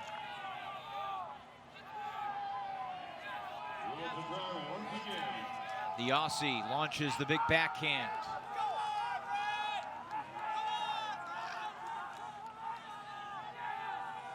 It went far, but it didn't hang up for a really long time, so Boston got a pretty decent first throw to gain some yards.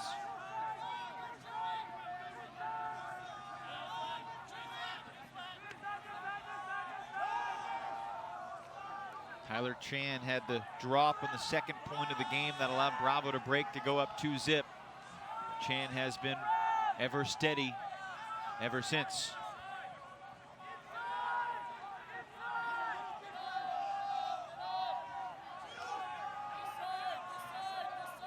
Stubbs thought about going deep. Neff kind of got the big eyes for a moment.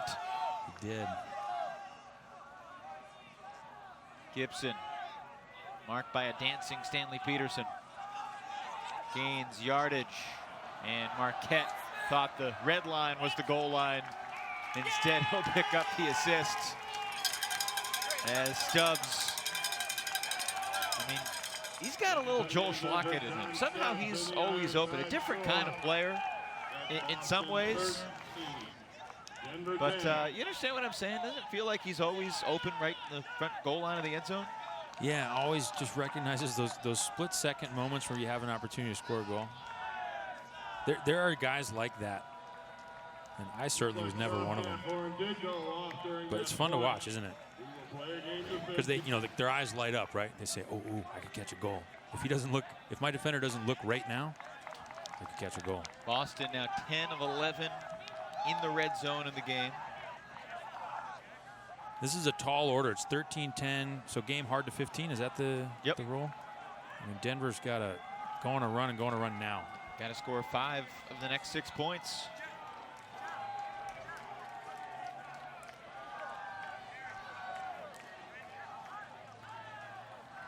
You see the offense back out there.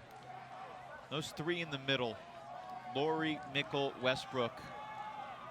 You know, only Jimmy Mickle really a household name. Ben Laurie has been probably criminally underrated. Owen Westbrook has assumed a larger role this year, but he's been very, very solid for a long time. Christian Foster on the ball.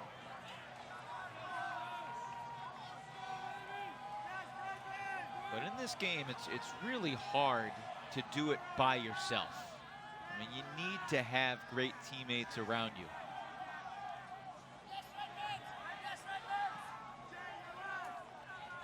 Ream, steady role player, hits Mickle, just shy of midfield. Laser beam flick to Rawls. Rawls had that reset blocked off, and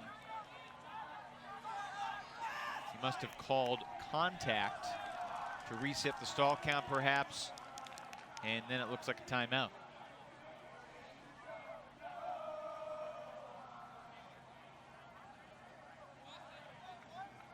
Edmonds with a really nice.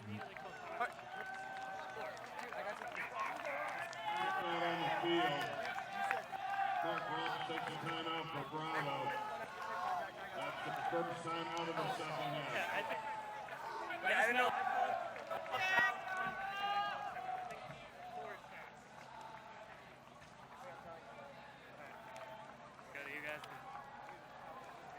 Okay, we don't know about that. There was the field? I did not hear a foul on the field. All right. Was there a call on the field? Was there any call on the field, anyone? Right. We know There's a foul away from the disc? Who else had a call? Who else had a call? Anybody? I don't believe so. No either. other. I didn't hear any other You calls. called contact. One. Called contact right here and then called Twice. Okay. I did reset to 1. No, it hasn't. Feels like the I know there's another significance of the contact, conclusion of this is not worth the effort. Yeah, it sounded like We're trying to get the stall count. a fast count, potentially. Well, Rawls called contact. Edmonds Coming at 3, guys. Okay, contesting the call. Timeout starts now. And it's a 90-second argument over a matter of 2 or 3 seconds. That's right. It's interesting, too, because the teams can kind of have a prolonged timeout. Yes. Yeah, really, if they started the 90 seconds of the timeout when that actually was called, both teams would be charged with delay a game right now. Right. Okay. Thomas Edmonds on that mark, just 21 years old, another rookie. Played at UNH. He's now at Pittsburgh for a 1-year grad program. He's going to play his 5th year at Pittsburgh this year. Could be a good pickup there in the spring. Pittsburgh seems like a really fun place to play a 5th year.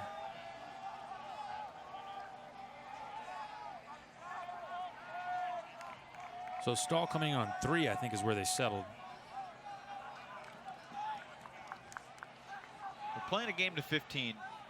The good news is there's no more hard cap, so that we're not going to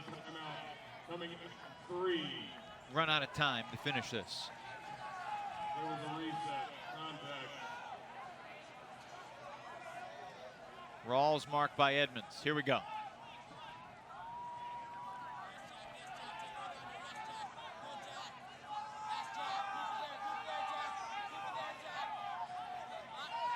Mickle breaks the mark. Green continues. Rawls dropped it. That hurts. That is a costly error by Rawls. Great continuation. Excellent break by Jimmy Mickle. Wish they could have that one back, I'm sure. One of the easiest catch, but certainly one you expect him to make. Foster wants it.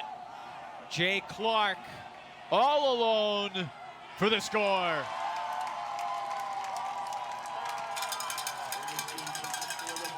Boston on the brink.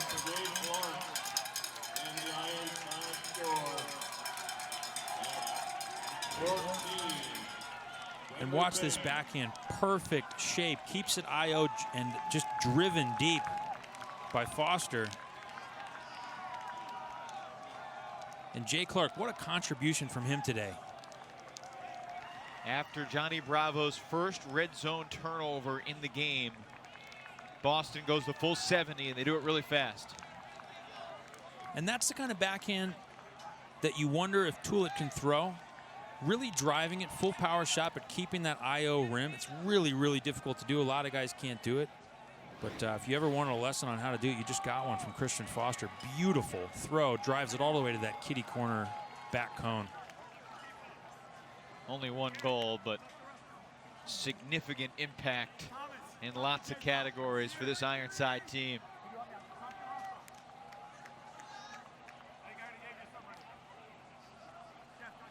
So the hill that Bravo had to climb just got a little bit steeper. Yeah, you know, as a fan, it's always fun to see what guys do when their back's on the wall. All kinds of interesting playmaking can happen, and all kinds of just, you know, you learn a lot about a guy's character when you see him on the brink of elimination, the end of a season. Let's see what Bravo has. Another gigantic pull from Christian Foster.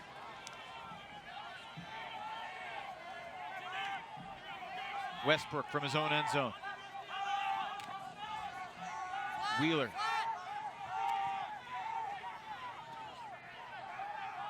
Mickle being bodied up downfield by Wallach. Hadn't really made a cut yet on this point. Yeah, just no space for him. Really in the middle of kind of a cluster, having to hold the stack. Now Jimmy takes off. Thought Laurie was going to launch.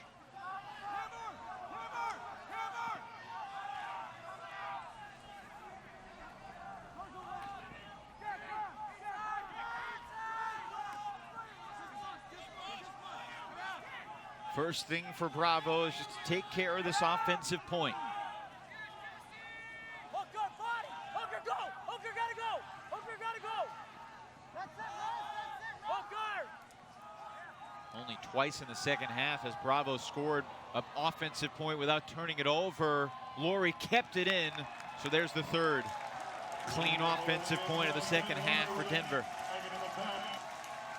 And as it begins to mist a little bit here in Illinois, the men of Johnny Bravo need 4 breaks in a row. You know, and that's one of the, you saw on that point, one of the challenges of that vertical stack is if Jimmy's in the middle of the stack, not a lot he can do. As soon as he gets the disc, he makes a perfect break throw to that back line. I really just think at this point in the game, he needs to touch the disc. I don't care how it happens. Hey, run on this point!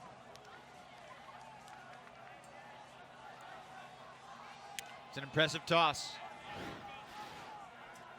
Yeah, I mean, that's kind of like, to your point earlier, throwing someone open. He just made such a good throw that all of a sudden I'm going to make the break cut to the back line. That's a big boy throw. Not sure you hear people talk about throwing with your legs, but the way he stepped out and kept the balance there, it looked picture perfect, and it looked like better fundamentals than you see from a lot of players. It's true. And this is at the end of a game where he's played a lot of points. To make that throw means you've been hitting the gym. You've been working out. Well, it's going to stay out there on defense, perhaps for the duration.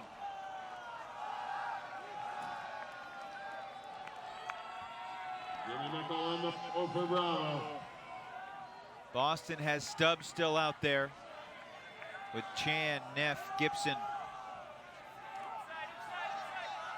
Inselman, Marquette, and Graham.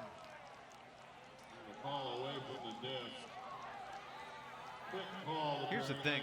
This is going to come back for a pick. He just wants to catch up. He's there. But the disc is going to stay with Graham, I believe. And look where Ironside is on the field without really having to work for it. That's right. They're at midfield. Game point. We haven't seen Bravo work it that easily. Neff to Stubbs.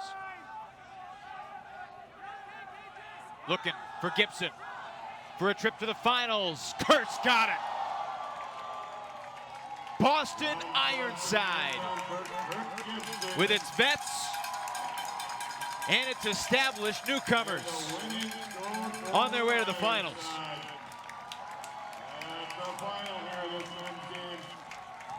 A nice choice on the throw, and even better closeout by Kurt Gibson. Stubbs sees something he likes. He says, you know what, I'll take the multiple-time champion Kurt Gibson with a step deep, and Kurt goes up, closes out. And that's a wrap for Bravo. A tough game for them. They played well. A lot of great reps for their younger players. And for a rebuilding year, you can't ask for much more than this as Kurt Gibson closes the door. Doesn't always work out this way, but in 2016, the men's division will have the top 2 seeds heading into the tournament, playing for a title on Championship Sunday. Kurt Gibson kind of dominated this game without dominating the game, if you know what I mean. Yeah, he did what he needed to do, didn't he? He didn't take over.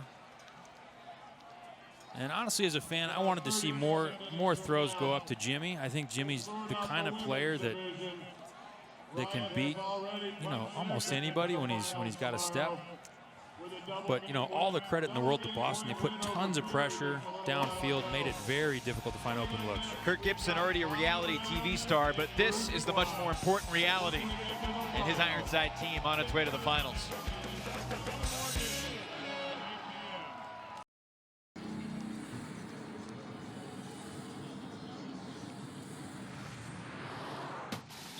The 2016 USA Ultimate National Championships are presented by Discraft Ultrastar, the official disc of USA Ultimate. Discraft Ultrastar is now available at over 1,900 U.S. retail locations, including all Dick's Sporting Goods and Hibbett Sports stores. Buy 5 Ultimate, apparel made specifically for Ultimate players by Ultimate players. Visit 5ultimate.com for everything from Discraft Ultra Stars to jerseys, shorts, and custom team uniforms. And by USA Ultimate, the national governing body for the sport of Ultimate in the United States. For more information or to find out where to play Ultimate in your area, visit usaultimate.org. Well, it'll be a matchup we've seen before. Boston and San Francisco will meet tomorrow to decide the championship in the men's division. This is a good game. Boston won both halves by 2. And we're joined by the victorious head coach, Josh McCarthy. Josh, congratulations. You're headed back to Championship Sunday. How do you guys put this one away? Well, I think the defensive pressure really was there really the whole game, the first half and the second half. After the, a couple early breaks from our O-line, we really settled down. We changed our lines a little bit, became a little bit more cutter-driven, and I think they took care of business for the most part. Even when we turned it, they played good defense and got it back. I think probably only one break in that second half, I think. Good game by both sides of the disc. What did you see from Johnny Bravo that surprised you? It's a new coach, new offense, and definitely some star power. Anything surprise you about the way Johnny Bravo came out? No, I think it was more or less what we expected. There were a few guys out there that we were a little unfamiliar with on their O-line in particular. We had to make some adjustments on them. Largely it was man defense. We knew that we were going to have to outwork them. And, they're a great team, a great program, and we were really fortunate with the outcome. How have you had to adapt Crickett's role with the emergence of Kurt and some of the other new guys in the offense? Well, it's taken a lot of pressure off of Josh. He is an incredible player. He's been such a rock for us for so many years.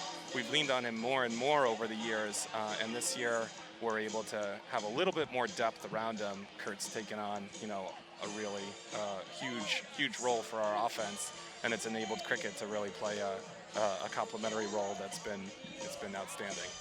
Tomorrow will be the third meeting in the championship game between Ironside and Revolver. Your thoughts on trying to conquer that beast? Well, they're kind of the gold standard, but at the end of the day, it just comes out to who's playing better Ultimate on that day. I think, I have a lot of confidence in our team.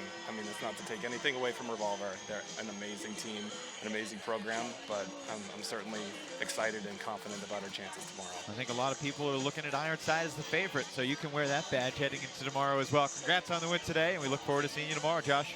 Thanks a lot, guys. Thanks so much. That's Josh McCarthy. The Discraft play of the game.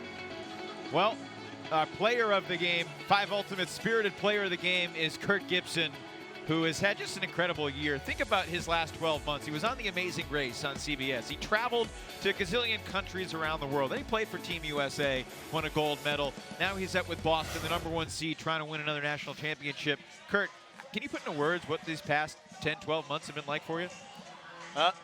It's been a whirlwind. It's certainly flown on by. It's, the last 12 months have been, frankly amazing, not to be cliche, but, from The Amazing Race to, Worlds, AUDL, it's frankly been a very busy year, but it's been quite a rewarding one. And, all the different teams that I've been blessed enough to play on, it's just been a tremendous opportunity, and it's just fun. It's just fun. It's been a great year. Kurt, you're such a great thrower. You got great deep shots from a lot of different angles. Anybody on Ironside that you really particularly have enjoyed throwing to this year?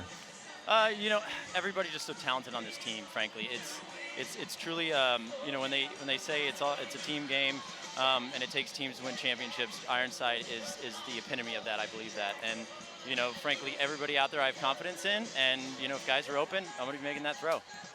You're very familiar with a lot of guys who play for Revolver. What will it be like going up against them tomorrow? Revolver's a great group of guys. I was lucky enough to play with them at Worlds in Japan. A lot of the guys on Team USA, they are great players, great role models for the game. And, frankly, I think they play the game the right way. And, what I love about them is that, they are, some of the best competition you'll ever play in the sport. And that's why I'm really looking forward to playing them tomorrow. Big game and a big stage tomorrow. Get some rest. Hopefully tomorrow's your best game of the year. Thanks, Kurt. Thank you, guys. Take care. Great win for Boston Ironside tonight. They take it by 4. Now it's time for the Discraft plays of the game. And Jay Clark had 2 Ds on this point, and I think each was just remarkably impressive. Yeah, really fun to see new guys get in there, make contributions, and he made more than a contribution. A point block on Jimmy Mickle and a skying D, both on the same point. He really kept kept the foot on the gas for Boston and made a big play at the end as well. So it will come down to Revolver and Ironside at 1:30 tomorrow here in Rockford. A matchup that I think everyone wanted to see. It will certainly be fun to watch. We've still got one more game tonight. Denver and Boston on the women's side, as Molly Brown and Brute Squad will clash in about 30 minutes. But for now, we say so long from Rockford. For Chuck Kindred, this is Evan Lepler. Robin Wiseman rejoins me for the women's action at 9 Eastern.